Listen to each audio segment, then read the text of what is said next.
তো কি অবস্থা, কেমন আছেন? আমি ড্রামা সবুজ আর গাইজ আজকে আলোচনা করব বিগ বসে মনোয়ার ফারুকীর কাছে হেরে অঙ্কিতার রেশের মুখে স্বামী ভিকি এই বিষয়টি নিয়ে। বিগ বসে হেরে ঘর থেকে বেরোতেই অঙ্কিতার রাগের শিকার হলেন তার স্বামী ভিকি জৈনিক। হিন্দি টেলিভিশনে তার ভাবমূর্তি আদর্শ বউ। বিগ বস 17-এর অন্যতম চর্চিত প্রতিযোগী ছিলেন তিনি। প্রথম থেকেই পাল্লা ভারী ছিল তার, সবাই ধরেই নিয়েছিলেন এবারের বিগ বস অঙ্কিতাই জিতবেন, কিন্তু হলো উল্টোটা। শেষ হাসি হাসলেন মনোয়ার ফারুকী, আর হারার পর মেজাজ ঠিক রাখতে পারলেন না অভিনেত্রী। বিগ বসের ঘর থেকে বেরোতেই অঙ্কিতার রাগের শিকার হলেন তার স্বামী ভিকি। আর এবার আলোচনা করবো, জানা গেল কবে মুক্তি পাবে পুষ্পা 2 এই বিষয়টি নিয়ে।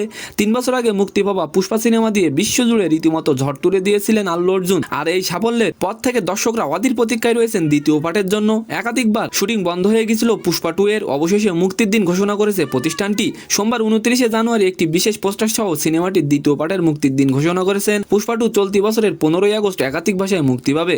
পোস্টারটি শেয়ার করে লিখেছে 200 দিনের মধ্যে রাজত্ব করবে পুষ্পা। তো সম্মানিত দর্শক, আজকের ভিডিওটি কেমন লাগলো অবশ্যই কমেন্ট বক্সে জানাবেন। আর ভিডিওটি যদি ভালো লাগে অবশ্যই একটি লাইক দিয়ে আমাদের চ্যানেলটিকে সাবস্ক্রাইব করে দিবেন। ধন্যবাদ।